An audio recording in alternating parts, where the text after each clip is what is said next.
You're sitting at your desk, already drowning in work, and your manager walks over. Hey, can you take on this project? It's urgent. Your brain screams, no, your schedule is packed. You're already working late every night. But what comes out of your mouth? Sure, no problem. And as they walk away, you're sitting there thinking, why the hell did I just say yes? What's wrong with me? Nothing. Nothing is wrong with you. In fact, you're doing something your brain was wired to do for survival. But here's the problem. What kept your ancestors alive in tribes is now slowly killing your career, your health, and your peace of mind. If you've ever said yes when you meant no, stay until the end, because what I'm about to show you will completely change how you see this pattern. Let's be real. Society taught you that saying no makes you difficult, uncooperative, not a team player. You see the person who sets boundaries at work and think, wow, they're kind of cold, aren't they?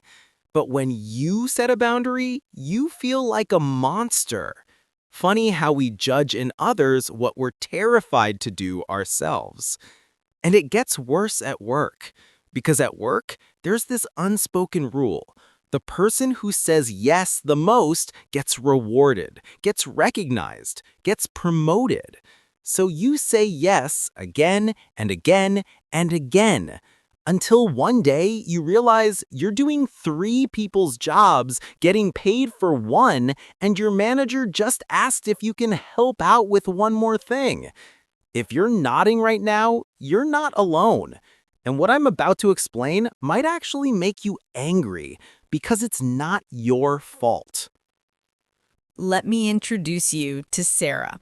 Sarah is 32. She's a project manager at a tech company. Smart, hardworking, reliable. Every morning, Sarah opens her laptop with the plan. Today, she's going to focus on her own deadlines. But by 10 a.m., her inbox is flooded. Can you review this? Can you cover this meeting? Can you help with this presentation? And Sarah says yes to all of it. By 2 p.m., she hasn't touched her own work. By 6 p.m., she's staying late again. Her partner asks, why don't you just say no? And Sarah doesn't have an answer because she doesn't know. She's not scared of getting fired. Her boss actually likes her. But every time she thinks about saying no, her chest tightens, her throat closes, the word just won't come out. So she says yes, and she resents herself for it. You've been Sarah, haven't you? I know you have. So let's get straight to it. Why can't you say no at work? There are 3 psychological forces at play here, and once you see them, you can't unsee them. First, evolutionary wiring. Your brain evolved in tribes, small groups where survival depended on cooperation. If the tribe rejected you, you died. No food, no protection, no reproduction. So your brain developed a threat detection system. And saying no, your brain reads it as social rejection risk. When you're about to say no, your amygdala lights up like a fire alarm. Your nervous system thinks, if I say no, they'll exclude me. I'll be alone. I'll be unsafe. It doesn't matter that you're in a corporate office in 2025. Your brain is still running software from 10,000 years ago.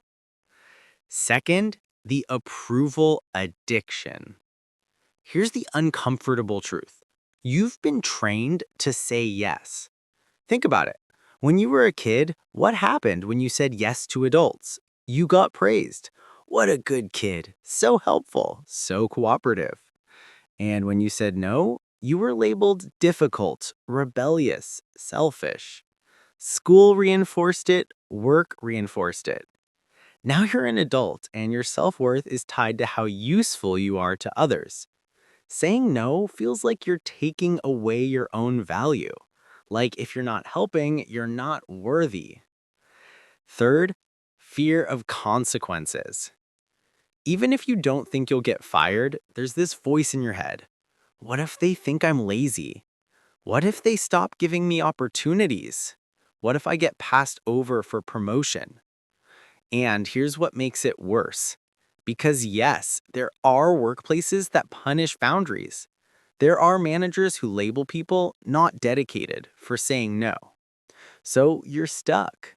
You know you need to say no, but you also know the system punishes people who do. Now, here's where I need to be honest with you.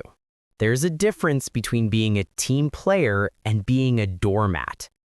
If you're saying yes because you genuinely want to help, because the work aligns with your goals, because it's occasionally necessary, that's fine. That's collaboration. But if you're saying yes out of fear, out of guilt, out of this desperate need to be liked, you're not being helpful. You're being used. And here's the hard truth. The more you say yes, the more people will ask.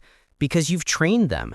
You've shown them that you won't push back, that you'll absorb the overflow, that you're the safe person to dump work on. And at some point, you need to ask yourself, am I building a career or am I building a prison? The line between those two is your ability to say no. Studies show that people who struggle to say no have higher rates of burnout, anxiety, and decision fatigue. They're not more successful. They're more exhausted. And here's the kicker. Research also shows that people who set clear boundaries are actually more respected at work, not less. Because when you say no strategically, your yes carries more weight. Leaders like Warren Buffett and Steve Jobs were famous for saying no, constantly, to projects, to meetings, to opportunities, not because they were lazy, but because they understood that every yes to something unimportant is a no to something that matters. But here's the real question nobody's asking. Why do you feel like you don't have the right to say no? Because that's what this is really about, isn't it? It's not about the work. It's not about your manager. It's about the belief that your time, your energy, your boundaries are somehow less important than everyone else's. Saying no at work is a mirror, and what it reflects is whether you believe you have the right to protect yourself.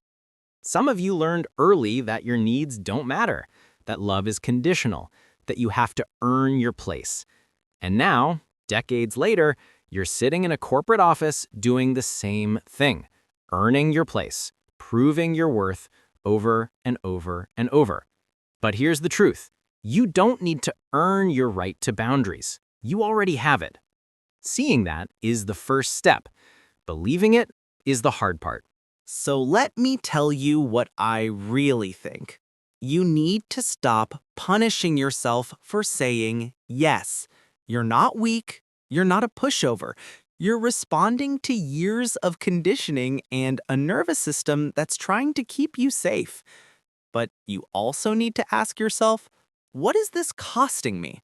Not with guilt, with curiosity. If you're saying yes because it genuinely serves you, your growth, your goals, then great, keep doing it. But if you're saying yes because you're scared of being disliked, because you're terrified of disappointing people, because you think your value is tied to your usefulness, then it's time to look at that with more honesty. Because saying yes to everything is not generosity, it's self-abandonment. And you deserve your own protection, not just from your boss, from yourself. If this video made you think, hit the like button. Subscribe if you want more content that makes you reflect on your work life. And share this with that coworker who you know needs to hear it. See you in the next one. And remember, you can start saying no. Just start small.